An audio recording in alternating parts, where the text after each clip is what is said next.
aqui na Praça da Espanha, muito bonito aqui. Hoje é um sábado, dia 28 de novembro. Esse lago em frente, a estátua de Dom Quixote de La Mancha. Temos turistas aqui, chineses para variar.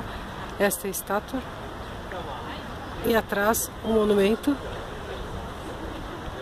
muito legal. Dom Quixote de La Mancha. Para quem não conhece, vou desligar porque só tem enchendo de turista aqui. Esse aqui é um painel da Praça da Espanha. Plaza da Espanha. Muito bonito aqui. Então o sol hoje esquentou um pouco, não está tão frio.